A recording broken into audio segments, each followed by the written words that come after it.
A estrutura do átomo é a joia da coroa da ciência moderna.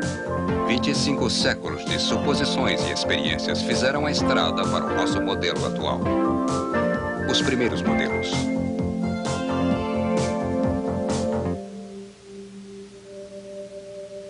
Não é surpreendente que nessa estrada encontramos marcos com os nomes dos mais brilhantes homens da história da física.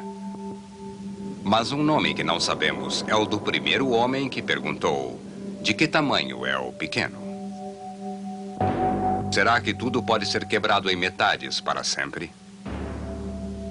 Ou será que por acaso encontraremos algo tão pequeno que não pode ser mais dividido?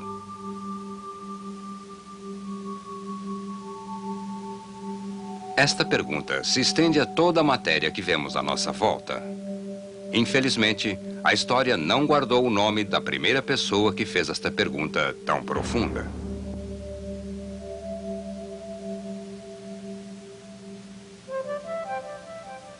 O primeiro registro de uma abordagem razoável à menor de todas as coisas foi a proposta do grego Demócritus, que viveu por volta do quarto século antes de Cristo.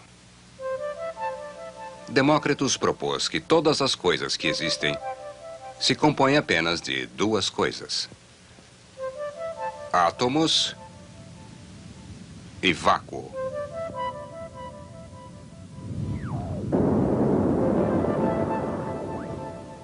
A palavra átomo provém da palavra grega atomos, que significa indivisível.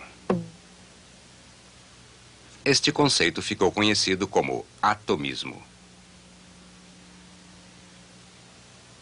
Como será que essas ideias seriam vistas hoje? Toda a realidade é feita de partículas no espaço. Os átomos têm movimento. Os átomos são indivisíveis. As coisas existentes diferem entre si por causa da forma, do arranjo e da posição de seus átomos.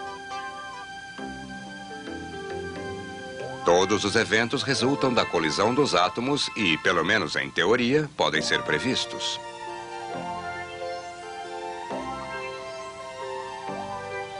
Não está tão mal assim para uma ideia filosófica sem nenhuma prova de apoio. Infelizmente, Platão e Aristóteles, que eram filósofos muito mais populares, ridicularizaram o conceito de atomismo.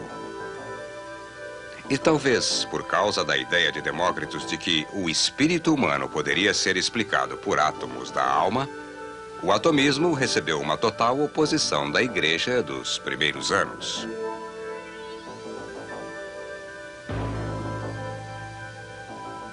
A busca pela compreensão da menor de todas as coisas permaneceu praticamente parada por quase 2000 anos. Não que todas as atividades tivessem cessado em conjunto. A prática da alquimia lançou-se da Índia e da China em direção ao Ocidente e espalhou-se pelo mundo.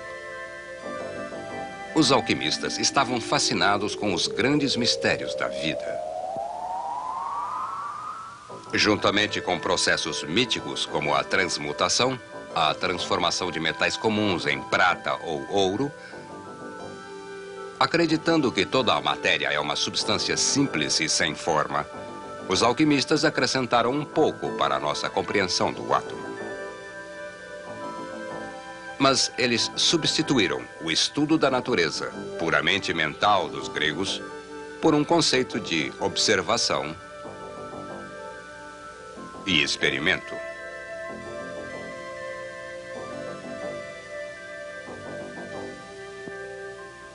Os alquimistas, involuntariamente, descobriram um passo que levou dos ideais gregos de puro mentalismo para um método científico mais moderno para a investigação da menor de todas as coisas.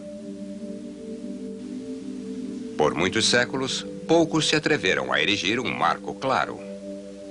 Roger Bacon, 1214-1294, tentou demonstrar um sistema formal de conhecimento da natureza baseado firmemente na observação e na experimentação.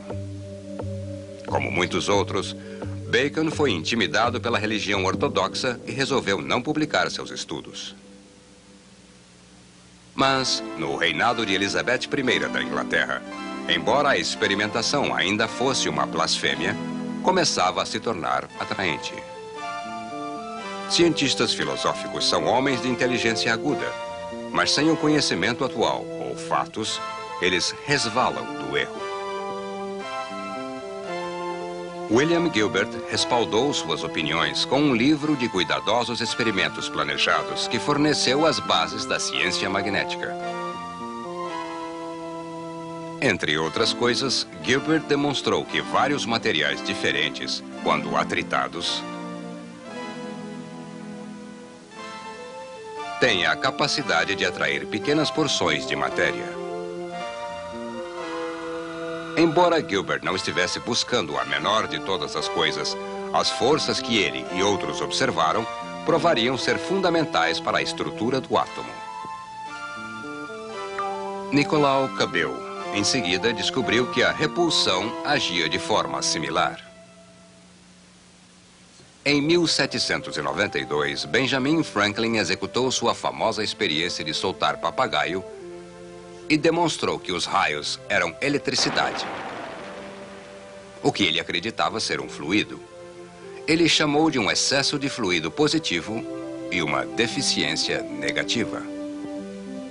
Em 1785, Charles Augustin Coulomb estabeleceu a lei de Coulomb, segundo a qual, em parte, a força entre duas cargas elétricas varia inversamente ao quadrado da distância entre os seus centros.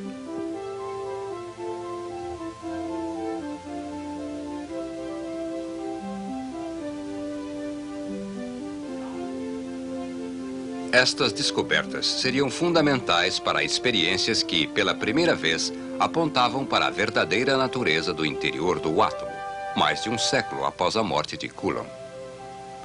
Apesar dos trabalhos destes investigadores pioneiros parecerem não apontar diretamente para a nossa compreensão do átomo, um mosaico complexo de conhecimento foi se desenvolvendo.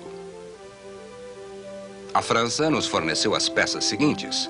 Antoine Laurent Lavoisier formulou a lei da conservação da matéria. Lavoisier criou um dispositivo de combustão no qual gás hidrogênio e gás oxigênio eram colocados juntos numa câmara e incendiados por uma centelha elétrica para a formação de água. Em junho de 1783, ele demonstrou que a massa dos reagentes era igual à massa dos produtos. Suas experiências sugeriram que a matéria era concreta e mensurável, em vez de mágica, e simplesmente não desaparecia numa reação química. Finalmente, Joseph Proust propôs que a enorme variedade de compostos químicos era feita de alguns poucos tipos simples de matéria componente ou elementos. Estes elementos, combinados em proporções constantes, formavam o composto determinado. Esta lei das proporções constantes, juntamente com a lei da conservação da matéria, levam ao trabalho deste homem, o químico inglês John Dalton. Dalton fundiria as especulações clássicas, os prodígios metafísicos, as descobertas dispersas de 2000 anos na primeira teoria moderna de matéria atômica.